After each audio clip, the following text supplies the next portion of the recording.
Aujourd'hui je sors ma moto du garage et tu vas voir pourquoi ça ne s'est pas passé comme prévu. Le pire c'est que j'ai essayé d'avancer de manière méthodique, c'est-à-dire j'attaque par le pot d'échappement, je le renfile sur son tube d'échappement et je viens mettre le collier en place. Je viens de m'apercevoir de quelque chose, effectivement il me manque la vis du collier, comme 90% de cette moto. Mais surtout pas de panique, je vais pouvoir piquer des vis à mon père. Je pense que toi aussi tu connais ces fameuses boîtes où tu trouves de bien souvent ton bonheur quand tu es bien embêté. Et toi aussi tu connais cette boîte magique. Et dans les commentaires, la boîte magique. Et dans mon cas elle m'aura bien sauvé car j'ai réussi à trouver la vis et l'écrou que j'avais besoin. Et en plus j'ai pu trouver un écrou frein, ce qui veut dire que ça ne se dévissera jamais. Et le plus incroyable c'est que j'ai trouvé la bonne vis dès le premier coup. J'ai aussi trouvé ces bouchons de valve qui traînaient dans les petites boîtes, donc je vais pouvoir les mettre sur mes valves. Car j'ai entendu dire que rouler sans les bouchons de valve dégonflait les pneus. Alors je ne sais pas si c'est vrai, mais bon, par sécurité je vais quand même en mettre. Avec tout ça je peux enfin remettre le pot d'échappement à sa place. Bien penser à remettre le ressort, ça évitera de le perdre encore une fois. Et c'est à ce moment là que je viens de penser à quelque chose, mais à mon avis la vis d'origine est restée sur les cale-pieds d'origine. Vu que là j'avais monté des protections pour ne pas abîmer la moto en faisant du stunt. Et surtout un bon serrage au couple à 92 Newton, ça suffira amplement. Et là tout content de moi qui veut te montrer que le pot d'échappement tient bien, tu parles, je le secoue, il y a une espèce de bruit dans la ligne d'échappement, rien ne tient. Je me baisse sur la moto et qu'est-ce que je vois? Eh ben encore une vis qui manque. Mais maintenant j'ai la bonne technique, donc effectivement je récupère l'écrou, je vais voir dans la boîte, je trouve le banc, je renfile avec une rondelle pour que tout tienne bien, je resserre tout ça et voilà, on en est débarrassé. Et je l'avoue, c'est la première fois que ce pot d'échappement est enfin fixé. Maintenant j'essaye de la démarrer et tout simplement je sèche la batterie. J'avoue que c'est pas très grave, j'attrape mon booster fait maison avec les meilleures batteries qui se faisaient à l'époque. Aujourd'hui sur cette marque là, franchement les batteries modernes ça vaut rien. Donc honnêtement si tu as encore des vieilles batteries comme ça, garde-les précieusement car elles sont très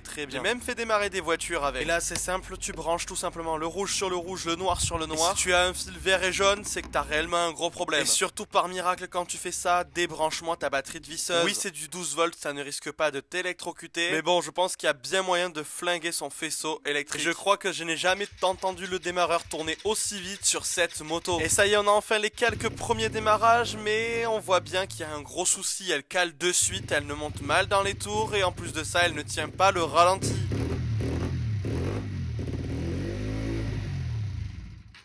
Obligé de faire une petite vérification du moteur, je vérifie s'il y a de l'huile. Il y en a en fait très peu, voire pas du tout. C'est un moteur Honda donc c'est pas grave. Je vérifie s'il y a du liquide de refroidissement pour ne pas flinguer le joint de culasse. Ça m'embêterait de devoir ressortir une nouvelle fois ce moteur. Et là tout est ok. Donc là j'avoue que je n'ai plus trop de solutions. Je vais tout simplement vérifier l'état de mon réservoir au cas où qu'il soit plein de rouille. Il est nickel, donc du coup je décide de changer l'essence par de l'essence un peu plus neuve. Car ça fait 2 ans que dans ce réservoir il y a un mélange d'éthanol et de E10. J'avoue que c'est pas optimal. Remettre du bon 95 ou 98, je sais même plus ce que j'ai mis ce jour-là. Et bon, c'est un petit peu mieux que de l'éthanol pour rouler avec un fichu carburateur. Et là, je sais pas pourquoi, j'espère un miracle, car j'espère qu'elle fonctionnera comme il faut. Oui, le type a changé de l'essence et il pense que ça va régler le problème.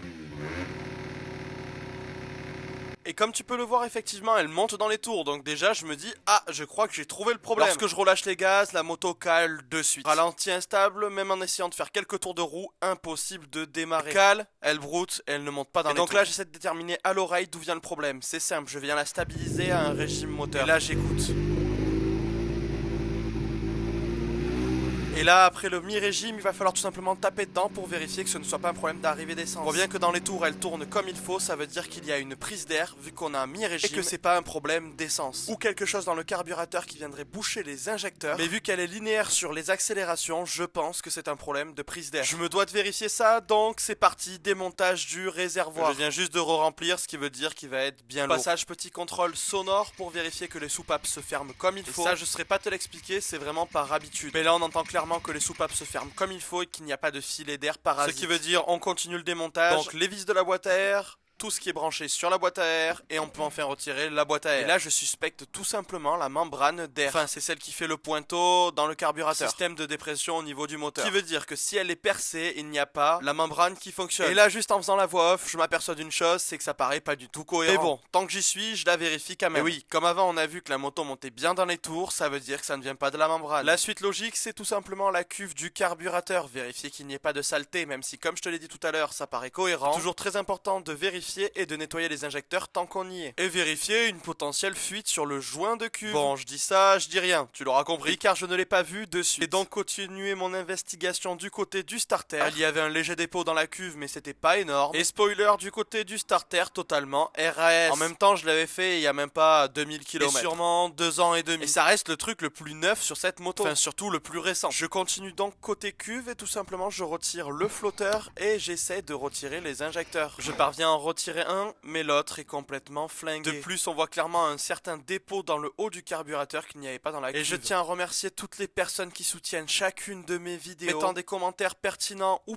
pas forcément. Alors un grand merci à tous. J'espère que ce format un peu plus détaillé de vidéo te plaira. Et promis, on va réparer tout ça dans la prochaine vidéo, donc surtout, like, commente et enregistre. Et pense à t'abonner pour ne rien rater. Et moi je te dis à bientôt dans la prochaine vidéo.